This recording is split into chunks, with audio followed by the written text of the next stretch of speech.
Good morning, everyone. This is Sally from American Hammers TV. Coming in with a question from Hammers Chat this week. Was asked, what's gone wrong with the academy in terms of how come more players outside of Declan Rice haven't been called up for more first-team football?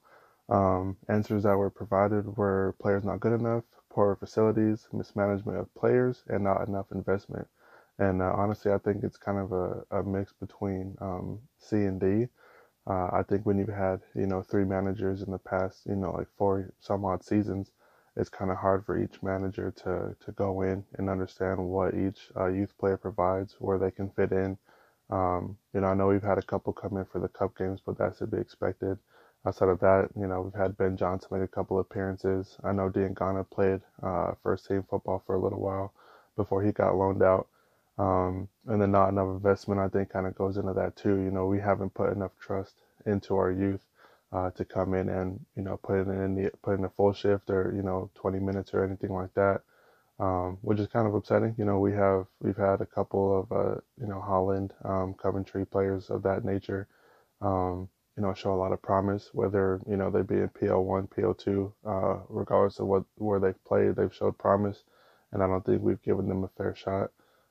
Especially with Johnson, we've had a couple questions being asked of us at right back, and kid comes in and puts in a good day's work against Man City last year, and then kind of disappears after that. So it kind of begs the question: what more do these kids have to do? I think for me, the demise, shall we call it, of the West Ham Academy actually makes me sad more than anything, especially when you think back to the amazing players that came through it, like your Ferdinands, your Joe Coles, your Nobles. I mean, there are some amazing players that came through. I mean, if all these players had stayed, that's a whole other story. But for me, that kind of heritage and that kind of background, you would think would mean that we could create more great players. So to see the lack of players over the years is worrying more than anything. And for me, I don't know what it comes down to. I mean, a lack of investment definitely has to be one.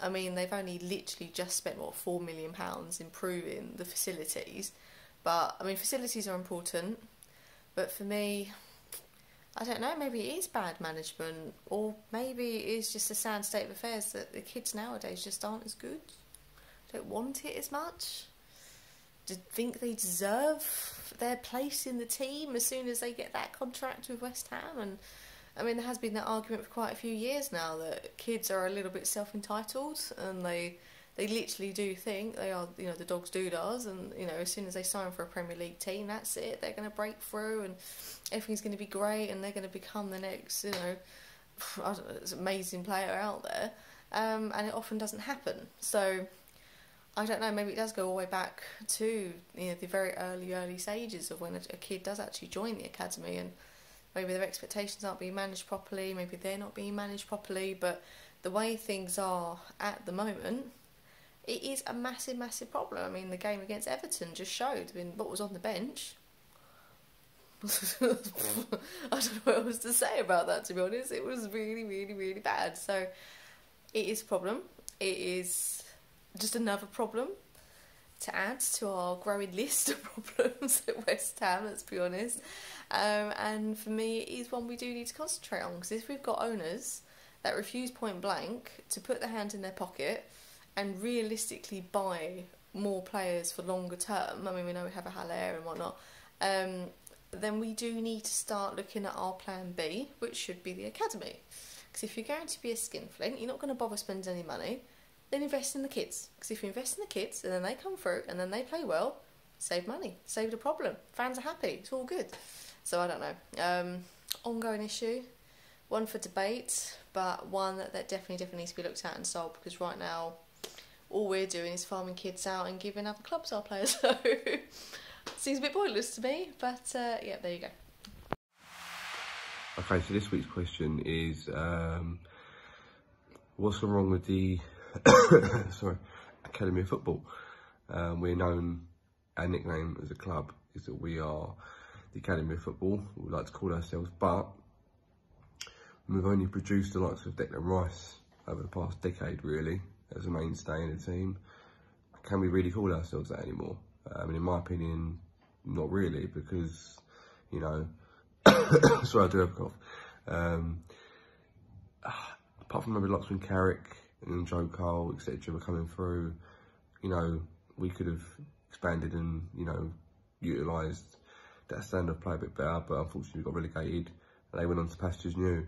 But the 4 options that I've been given is poor management, mismanagement of the players, lack of investment, and just general poor opportunities given to players. All the players aren't good enough, basically. And in my opinion, it's a combination of all 4. But what is annoying is when you see the West Ham official site posting, oh, this player scored 6 goals in so many games, this player's playing well in under-23s, this player is breaking boundaries and looking like he could be in the first team, but they never get given an opportunity. You know, no matter how terrible we seem to be in the first team, how poor the team are doing, you know, Nathan Holland comes in, plays a couple of sub appearances, and then gets loaned out to Oxford. To my mind, Oxford are in League One. It's the 3rd tier of English football, first top tier. How is that going to? How does that benefit us? Yeah, okay, he's getting first team football, you know, in a senior environment, but we want him playing Premier League football, surely, don't we? You know, what's going to happen when he comes back from loan? If he has a really good loan deal, what's going to happen then? Chuck back in on 23, he's never seen it again. He's getting older now as well, so that's probably me and us going, well, there's no future for him because he's 23 now, whatever he is. It's annoying, to be honest with you, because I'll guarantee you there are quite a few players in there who would be able to step it up. And this is the problem with the club in total. We've got no basis, there's no organisation, there's no investment in something that we pride ourselves upon, apparently. So I think the club needs to sort it out. I think we need to actually stop always posting about the youth team because, in my opinion, just purely in my opinion, is that it's a bit like rubbing salt in the wounds because, okay, they play really well, but, you know, where's the end result of that? They play well in the reserves and the 23s, but the senior team won't get any benefit of that because they'll be loaned out, signed, or you know, or signed out to another club, or just left to rot basically, or released. So the club needs to sort out big time. We need to start getting some youth players in that first team. Just give them a chance. Sometimes you can get a player who isn't even really that good, but they give the place a new lease of life. The fans get behind them. They start getting a bit of confidence, and sometimes you need to take a risk. Sometimes, so you know, fingers crossed they sort themselves out. But for me, I think it's a consistency thing with West Ham. We need to start investing in the youth, managing them properly, give them some chances, not just 10 minutes in there every game, because they need to start, in my opinion. You need to start, get yourself involved, and go from there. But fingers crossed it improves, because I want to see some more youth. Anyway, come on, you guys. My answer to this question, quite frankly, D, which has a knock-on effect to A, B and C. So, not enough investment, which means poor facilities, which means the players are not good enough, which means there's a mismanagement of said players. Now, for example, Martin Samuelsson, very, very promising kid when he came in when he was 17, I think, under Allardyce. Played a few times in the senior squad for the mostly for the cup games. I think he played a couple of Premier League games, but mostly for the cup games. Everyone was raving about him, myself included. Very, very good player. Lots of prospects. Went down to, was it Blackburn or Bolton? One of the two. Didn't really do much there. Came back, went out loan again, came back, went out on loan again, came back, went so on and so forth. Right, which is now why he's been sold. The problem is, as I said, is if there's proper investment, i.e. we have more than a £6 million worth of investment in the training facilities. I'm not saying bring in all the £130 million straight away to compete with the likes of Leicester and Spurs and all that sort of stuff, but, you know, just do it randomly. You know, 50 million here, 40 million there. the club gets more than enough money to do that. There's no excuse. There is absolutely no excuse why the training facilities are so poor. There's no excuse why the players aren't producing. The problem is it's the Premier League. The Premier League is too cutthroat for the majority of the Premier League and the Championship for that matter.